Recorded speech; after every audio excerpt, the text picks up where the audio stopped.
ఎవరైనా సరే ఆరోగ్యంగా ఉండాలంటే శుభ్రత పాటించాలి. మరి శుభ్రత కావాలంటే ఎలిం ప్రొడక్ట్స్ వాడాలి. Welcome to iDream media. So జనరల్గా షుగర్ టెస్ట్ వెళ్ళినప్పుడు ఒక్కొక్కసారి బాగా ఎక్కువ చూపించడం, ఒక్కొక్కసారి తక్కువ చూపించడం ఇలా జరుగుతూ ఉంటుంది కదా. అయితే డిపెండ్స్ ఆన్ ఫుడ్, మనం ఏం తీసుకుంటామో అనే దాని మీద షుగర్ లెవెల్స్ ఆధారపడి ఉంటాయి అనేది మనందరికీ తెలిసిన విషయమే.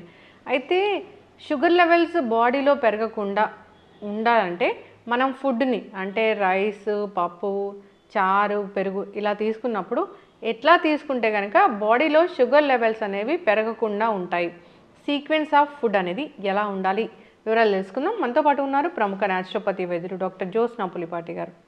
మ్యామ్ నమస్తే అండి. నమస్తే అండి. ఇప్పుడు న్యాచురోపతి అనగానే మెడిసిన్ లేకుండా సో న్యాచురల్గా జీవన విధానంలో మార్పులు చేసుకుంటా సో ఈ అనారోగ్య సమస్యలను తగ్గించుకోవడము, రాకుండా చేయడం అనేది దీని యొక్క మెయిన్ ఉద్దేశం. అవును. అయితే మ్యామ్ జనరల్గానే మీరు జాగ్రత్తలు చెప్తూ ఉంటారు షుగర్ పేషెంట్స్కి. ఈ బాడీలో షుగర్ లెవెల్స్ పెరగకుండా ఉండాలంటే తినే పద్ధతిలో కూడా చేంజ్ చేసుకోవాలి అనేది, కొంచెం చిన్న చిన్న మార్పులు చేసుకుంటే షుగర్ లెవెల్స్ పెరగకుండా ఉంటాయి, షుగర్ ఎక్కువ చూపించకుండా ఉంటుంది అని చెప్పారు. అంటే ఎట్లా ఉంటుంది అసలు? అంటే జనరల్గా ఒక సాలెడ్ తీసుకుంటారు, చపాతీ తీసుకుంటారు, ఇట్లానే ఉంటుంది కదా. ఇంకా ఏమైనా చేంజెస్ చేసుకోవాల్సిన అవసరం ఉంటుందా? సో బేసిక్గా డయాబెటిక్ పేషెంట్స్ది మెయిన్ ఉద్దేశం ఏముంటుంది అని అంటే, ఆల్రెడీ డయాబెటీస్ ఉన్నప్పుడు షుగర్ లెవెల్స్ అనేది ఫాస్ట్గా పెరగకుండా ఉండడం చాలా ఇంపార్టెంట్ అనమాట. అందులో మనం డయట్లో ఆల్రెడీ మనం ఎన్నో వీడియోస్లో చెప్పి ఉన్నాము, glycemic index based foods. For example మన రైస్ అయితే గనక గ్లైసెమిక్ ఇండెక్స్ అనేది ఎక్కువ ఉంటుంది.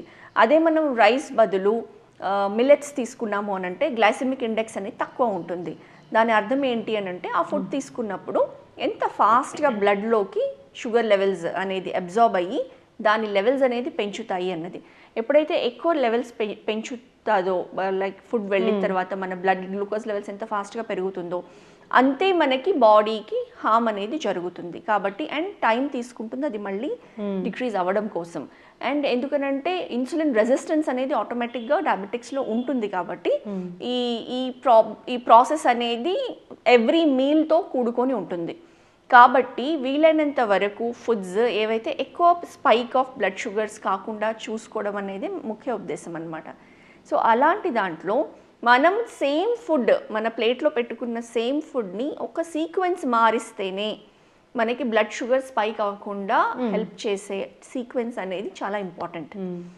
సో ఆ సీక్వెన్స్లో ఫస్ట్ మనము మామూలుగా రైస్ కానివ్వండి, వీట్ కానివ్వండి, ఒక దాల్ లేకపోతే ఒక ప్రోటీన్ సోర్స్ ఏదైనా ఛోలే, రాజ్మా ఇట్లాంటివి పెట్టుకుంటాము.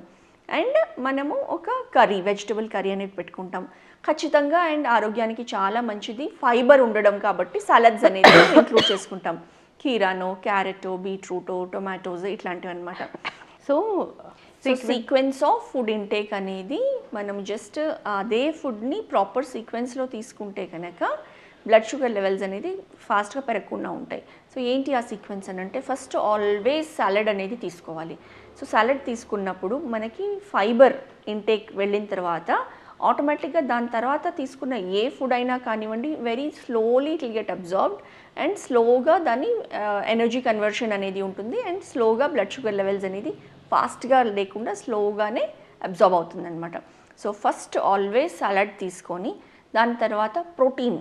సో ప్రోటీన్ ఉన్న ఫుడ్లో ఎప్పుడైనా కానివ్వండి పప్పు లేకపోతే ఇంకా ఏదైనా ప్రోటీన్ సోర్స్ ఏదైతే ఉందో దాన్ని ఫస్ట్ తీసుకోవాలి.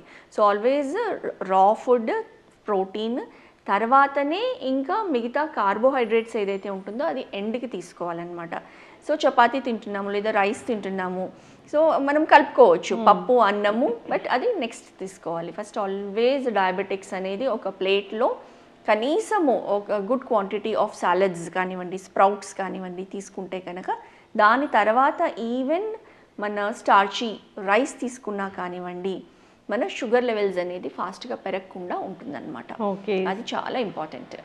కొన్ని వెజిటబుల్స్ అయినా తీసుకోవచ్చు, సాలడ్ అయినా తీసుకోవచ్చు, లేదా వెజిటబుల్స్ కర్రీ తీసుకోవచ్చు, లేదా స్ప్రౌట్స్ తీసుకోవచ్చు, ఎనీథింగ్. దాన్ని ఫస్ట్ తీసుకొని కార్బోహైడ్రేట్స్ నెక్స్ట్ ప్రోటీన్ అనేది తీసుకొని కార్బోహైడ్రేట్స్ మాత్రం లాస్ట్కి తీసుకోవాలి. ఓకే, సో అట్లా తీసుకుంటే కనుక గ్లూకోజ్ లెవెల్స్ అనేవి పెరగకుండా ఉంటుందన్నమాట. షుగర్ పేషెంట్స్ ఎవరైనా కానీ దీన్ని పాటించాలి. నార్మల్గా ఎవరైనా కూడా అట్లాగే తీసుకోవచ్చు. ఒక హెల్దీ మీల్ ఎలా ఉండాలి, ప్లేట్ ఎలా ఉండాలి అంటే కూడా ఇట్లాగే ఇలానే చెప్తాము, ఇలానే యూజువల్గా తీసుకుంటాము. అదే సేమ్ ఫుడ్ ఫస్టే అన్నం కలుపుకొని మనం పప్పు అన్నము కర్రీ అన్నం తిన్న తర్వాత సాలడ్స్ తర్వాత లాస్ట్కి తిన్నాం అనుకోండి, అందులో మనకి కనీసం 30-40 milligrams of increase in the sugar levels అనేది కనిపిస్తుంది అనమాట. అంత వేరియేషన్ వస్తుంది. చక్కగా చెప్పారు మ్యామ్. సో ఫుడ్ జాగ్రత్తలు తీసుకోవాలి, అసలు షుగర్ అనేది అవాయిడ్ చేయాలి వాళ్ళు. ఇంకా తీసుకునే ఫుడ్ ఎలా తీసుకోవాలి అంటే ఫస్ట్ కొన్ని వెజిటబుల్స్ అయినా తీసుకోవచ్చు, ఒక సాలడ్ అయినా తీసుకోవచ్చు, కొన్ని స్ప్రౌట్స్ అయినా తీసుకోవచ్చు. దాని తర్వాత ఏం తినాలన్నా తినొచ్చు. అట్లా అంటే రైస్, దాలు అలాంటివి, కర్డ్ ఇట్లా తీసుకోవచ్చు. నార్మల్ మనం ఫుడ్ ఎలాంటి ఫుడ్ తీసుకుంటామో అలానే తీసుకోవచ్చు. సో దానివల్ల షుగర్ లెవెల్స్ అనేవి స్పైక్ అవ్వకుండా ఉంటాయి. చక్కటి ఇన్ఫర్మేషన్ మ్యామ్, అందరూ ఫాలో అవ్వాలని కోరుకున్నాం. ధన్యవాదాలు. నమస్తే అండి.